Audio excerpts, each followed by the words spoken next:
Hey, this is Meridith Elliott Powell, and it is Saturday morning, and it is time for, I don't know, it's one of my favorite times of the week. It is time for Sales Logic. I'm hanging out here with my partner, Mark Hunter. Hey, good morning. And we got a great show planned because I tell you what, we're going to be talking about how to find the time to sell, the struggles with time management. We got a great question from a sales manager of a small sales team struggling with it. And then we got a great book, and the lightning round is going to be top 10 time management strategies. I'm going to be anxious to hear yours because you are a master at using time. So we It is such a good topic, and it's interesting, Mark.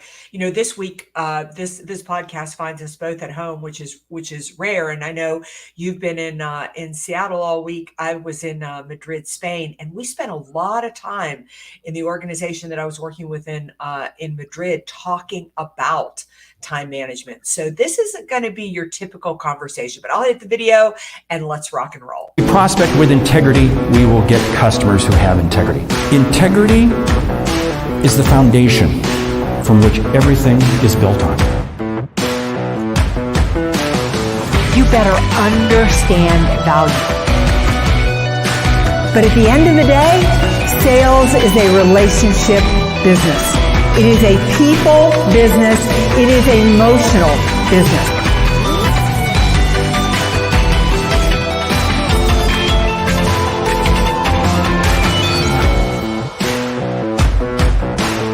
This is Sales Logic. Welcome back. Hey, the power of scheduling automation has never been more important than it is today. That's what we're talking about, time management. Hey, your sales team needs a solution to easily meet with prospects at the right time every time. With Calendly, you can turn more meetings into revenue, accelerate your sales cycle, and increase your win rate when you use Calendly to automate your scheduling. Finish the year strong and request a demo of Calendly today. What a perfect sponsor for today's topic, right? I mean, man, we didn't coordinate this, but it sure works well. So, hey, why don't you tell the audience how the show works? Yeah, sure. So every week we come to you when first we kick off the session with a question from you, the audience. Cannot express enough how much we love our audience and attendees. If you ever have a question, if there's anything you're wrestling for, any way we can make you more effective, just reach out to us at saleslogicpodcast.com or reach out to Mark or to me directly. We have a hot topic. We have a book that you should be reading, and we finish up with a lightning round. So Mark, what's on tap for today? Well, like I said, the topic is finding the time to sell, struggles with time management. And it was prompted by a question from Peter in Toronto. He asked, hey, I lead a sales team of 4 and also have customers I'm responsible for. I feel I lose way too much time bouncing between issues, ranging from demands the CEO makes of me, trying to manage my team, and still serve my own customers. I'm drowning, and I know my 4 salespeople feel the same way. What can I do? I got to say, I was in Knoxville, Tennessee as an account executive manager years ago. And this is me, man. I can relate to this so well. So yeah. Me how too. would you have helped me? How would you help Peter? I remember leading a team, and interestingly enough, we were talking about this week. Peter, I'm going to give you a couple of ideas to help you, and then we want to talk about how to help your sales team. But Peter, you got to get clear on your priorities. I was telling the team I was with this week, because they were all executive level leaders reporting to a higher level of executives. So it's a division within a company. And I said, you have to figure out what you're going to get sucker punched for and what you're going to get shot for. And you need to understand the difference. Some of the things that the CEO is demanding of you may be what the CEO cares about in the moment, but it is not the top priority. I'll give you a quick example. Back when I used to lead a sales team, I had a P&L and a budget that I was responsible for. And then all year long, the marketing department would come up with these campaigns, these contests where they wanted us to compete with one another. Now, the contests would take me off the focus of the P&L and the bottom line result. So I would take the sucker punch for my team all year long, and I would get in trouble because we would finish near the bottom of the pack in the campaigns. But we finished top 5 in our company every single year because I focused on the P&L and I focused on the budget. And that is what my CEO cared about. You need to understand the difference. That brings up a key thing. It's not time management problems, it's priority management problems. You got to really take a look at what are your priorities. Hey, I love Bill King's comment about finding time to record everything in the CRM because, hey, this is what's interesting.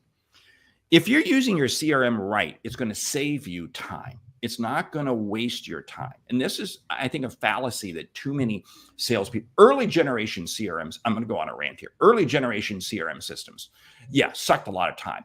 I think today's CRM systems really help you use your time more efficiently because it allows you to assess what are your priorities and where you should be going. Peter, here's the deal. You've got to do, and we've talked about this before, you've got to understand what are your absolute priorities. That means you got to be looking at them every morning and saying, how do I block my time?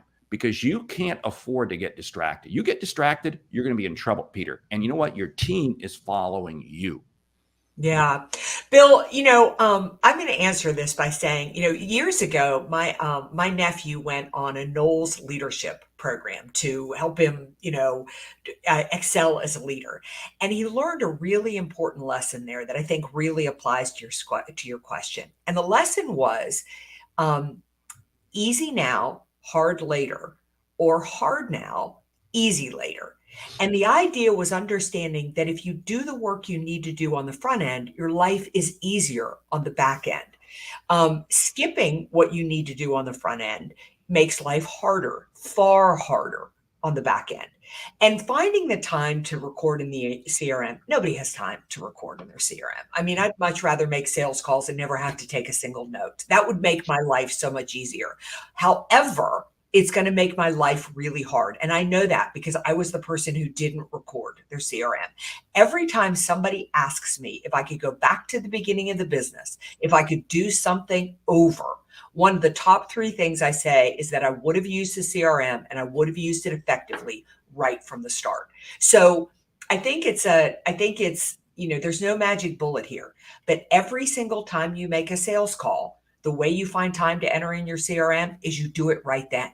You do it every day, like brushing your teeth or exercising or whatever it is that you do that is a solid habit. Because if you don't, you make it so much harder on yourself on the back end because I've lost deals like crazy because my CRM is not updated.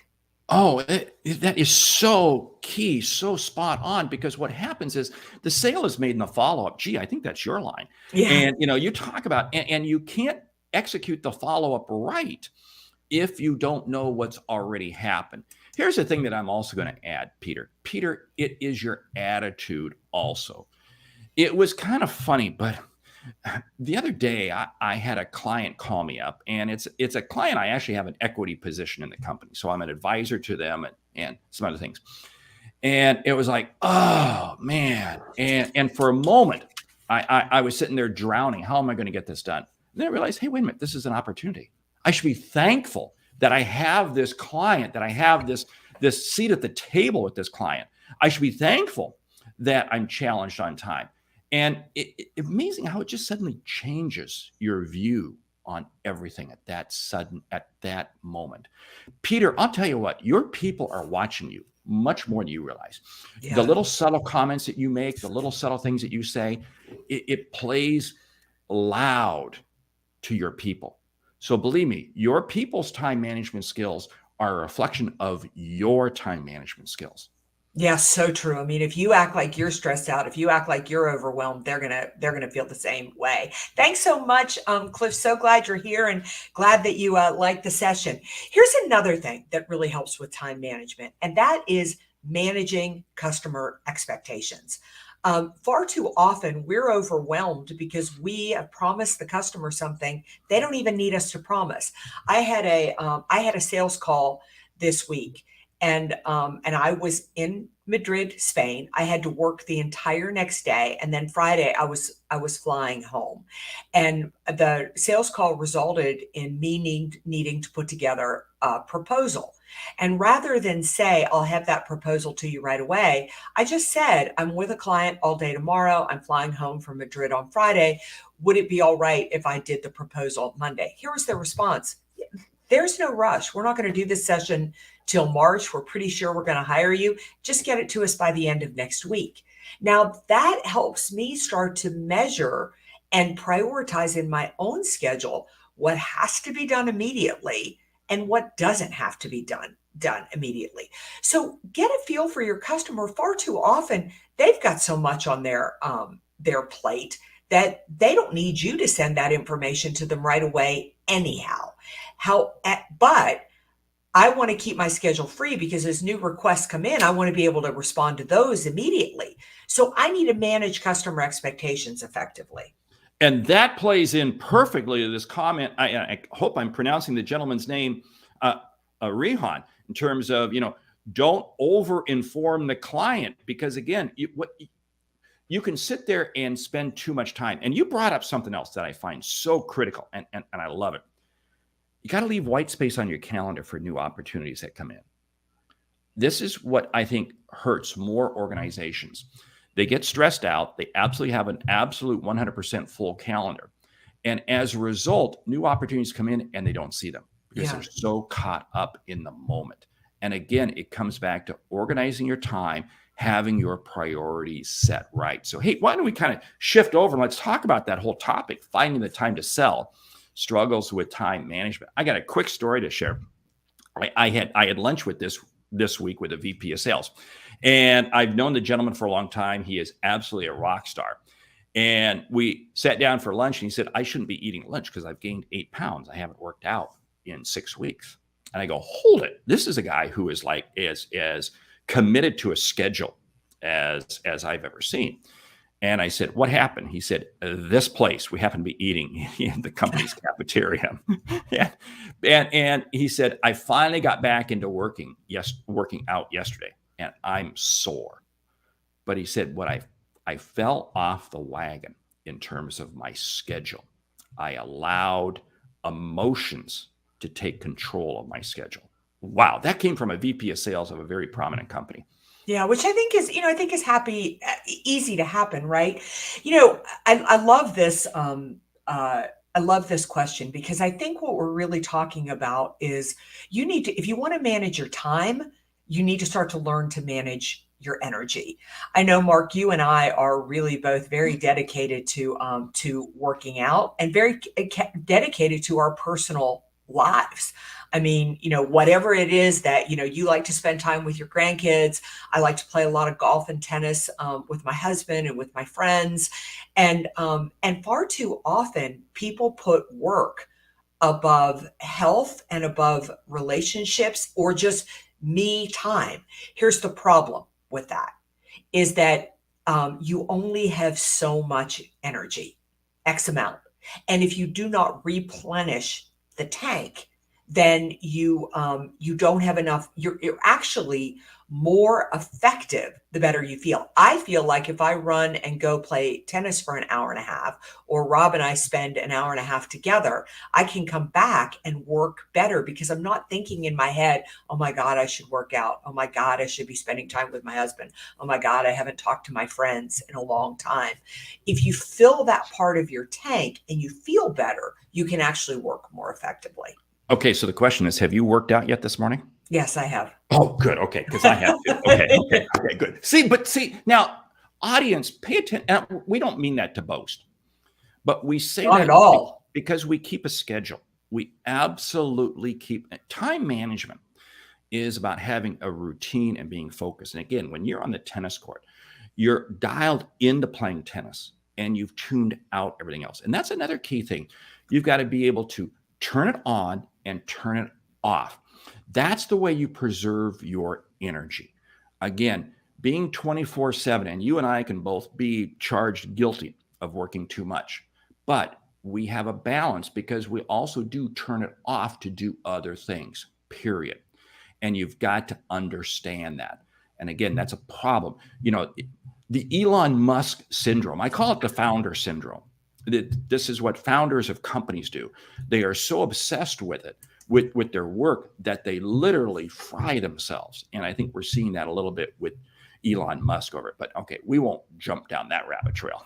I think, I think something we're going to put in the show notes, which I think would be really helpful.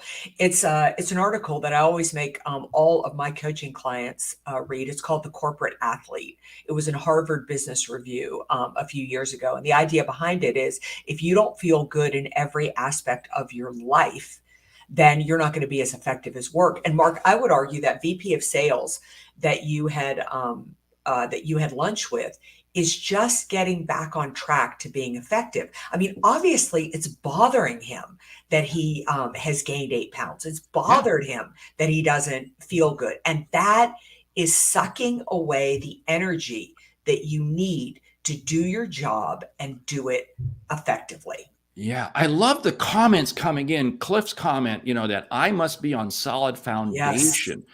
Mentally, physically, spiritually. When I am whole, everyone benefits. That is so spot on. And that really picks up well. Dave Sanderson, great to have you with us this morning. And you use the 2 words that I love to use, discipline and focus, because I'll tell you, people always say, what are the keys to success in sales? It's discipline and focus. And when you are, it's amazing at what happens.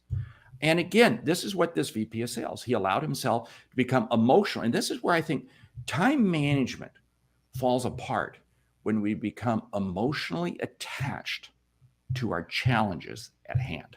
I don't know if you agree. I don't know if you disagree. So well put. The other thing I think about time management, this goes a little bit back to Peter and helping your team, is understand people cannot do their job description. And the reason they can't do their job description is because the last line of every job description is, and everything else we ask you in the company to do. So think about your own workload. I mean, I show up to this desk every day, and there's no possible way I can get everything done on my to-do list. So I have to determine what are my priorities. Well, here's the problem with that. My priorities become what I think my priorities are and what I like to do.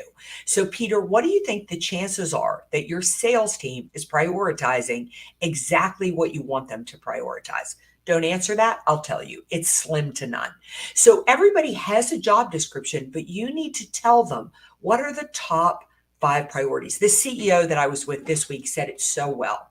He said, I don't care if you have 300 emails in your inbox. Cleaning your inbox does not help me. Making 20 sales calls every day, that's what's going to move my organization forward. Oh, you know what? That brings up a key piece, what I call the disease of the email inbox.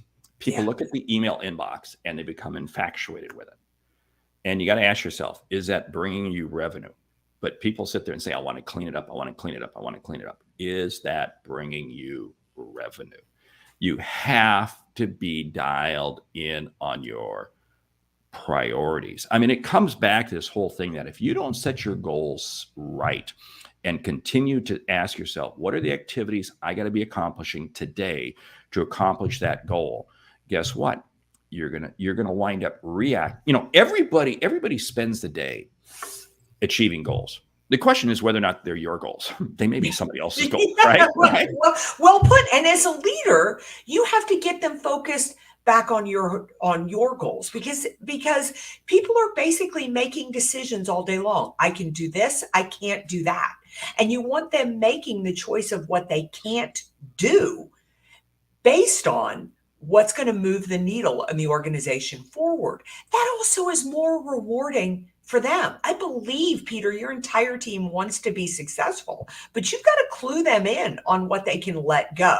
Now, if you are listening to this podcast and you sit on the other side of that fence and you have the CEO telling you too many things you need to do, or the sales leader, you need to go back in and have a coaching session with them and say, I understand everything you're asking me to do. I can't possibly get it all done, or there's a good chance I won't get it all done. So what do you want done first? This is what I believe my priorities are. Am I on the same page with you?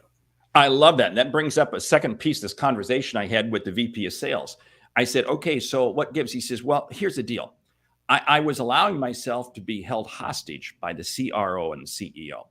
They would call me at 8:30, 9 o'clock on a Saturday morning, and I'd sit there and spend the next 2 hours on the phone with them. Why? Yeah. Why? Now I just simply text them back, say, I'm only available between 4:30 and 5 Sunday afternoon. I'm managing upward. And he said, that has kept me from this emotional drain that he found himself in and had him not working out for 6 weeks. You see, you can manage up. You can manage up. You got to be strong enough to do it.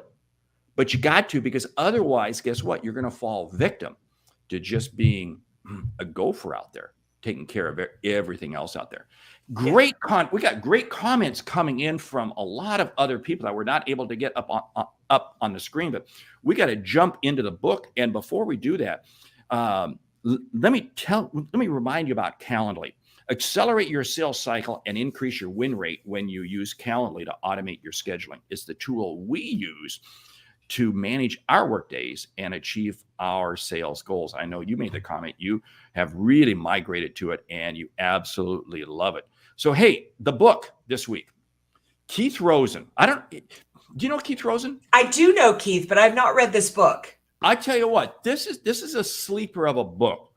Own Your Day, Master Time Management to Achieve Bigger Goals. It's a sleeper of a book because he lays out a series of goals and a series of activities that you can do that really allow you to own your day. And this is the whole thing, because it comes down to, do you come into the day controlling your time, or reacting to the demands of the day? And he does just an excellent job in laying that out in the book. So I highly recommend the book. So make the time to read the book and understand how to find some of those. I love a couple comments here that Cliff has made, and that are self-accountability and setting boundaries. And in fact, we should do a whole show on self-accountability and setting boundaries, because far too often we're waiting on other people in an organization to do that for us. And far too often you're not going to get a leader like that. So doing that yourself. And thanks so much, Rayhan. You're absolutely right. People trust you. They'll do business with you. All right, Mark, lightning round. Lightning round. Top 10 time management strategies. Go. My favorite time management strategy is that before I shut my office down every single day, I write the first 5 things I'm going to do the next morning, and I write them in order so that when I sit down at my desk at 5 a.m., I'm not confused as to where to start or what to get done. I love that, because that plays the thing that tomorrow begins today. Block your time. Absolutely. I use 3 to 4 different colors on my calendar in terms of what are customer events, what are events that I've got to just manage myself in terms of my time, what are personal events, et cetera, et cetera. But block your time, control your calendar. Yeah. Get clear on what drains your energy, and then back it up by an activity that's going to fuel you with energy. For example, I hate to do invoicing and things like that. On the days I do that, I'll probably set myself a tennis match or a golf game right after that to make me more productive when I come back to the office. Be ruthlessly disciplined with your time the first 2 hours every morning. You and I do that. You and I have set times we get up, and we have routines, and it absolutely keeps us on focus. Yeah, I would say consistency over volume. So things that you need to do, like sales calls, customer follow-up, networking, rather than requiring yourself to do 100 of these a day, what is a small, consistent number that you could do day in and day out? Check your attitude. Be thankful you have too much to do, because that means you're making something happen and people want to hear from you. Yeah. Get really clear on your priorities. Get really clear on what the ultimate goal is. And then what are the top actions you need to take on a daily basis to achieve that goal? Once those actions are done, anything else you get done is gravy. But the goal is time management is about being productive, not being busy.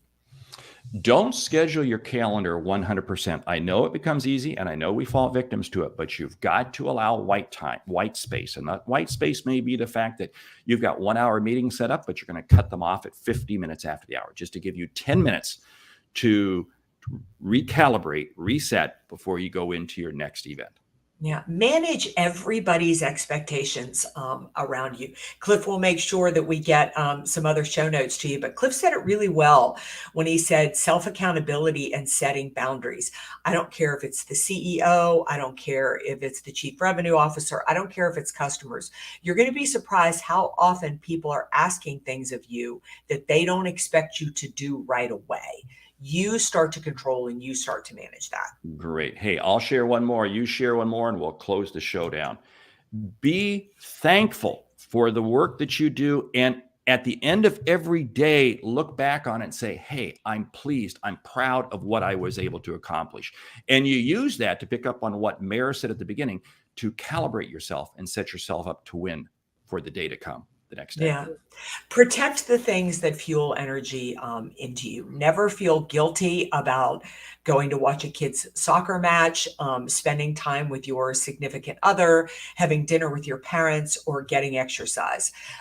Be clear on what the priorities are in your life, because ironically, the more you are fulfilled in the other parts of your life, the more productive you are going to be in sales and in the office. And inside secret, the priorities for Meridith: golf and tennis. Okay. Exactly With that, we want to say a huge thank you to Calendly for helping us manage our scheduling needs through automation, and for their sponsorship of the Sales Logic podcast. What a perfect show today. Hey, be sure to visit the link in our show notes and request a demo of Calendly today. With that, I want to say thank you for listening to Sales Logic this week. If you like what you hear, subscribe, rate, and review the show. Please, we need reviews on your whatever app you download it on. Hey, if something we've said has earned you a single dollar, consider telling a friend, because it's how we grow when we help you grow. Hey, I'm Mark Hunter. And I'm Meridith Elliott Powell. Remember, when you sell with confidence and integrity, uncertainty suddenly becomes your competitive advantage. And the sale becomes logical. It certainly does. You know, Mark, something we failed to talk about today when it comes to time management, which I think needs a show of its own, is everything that you can automate.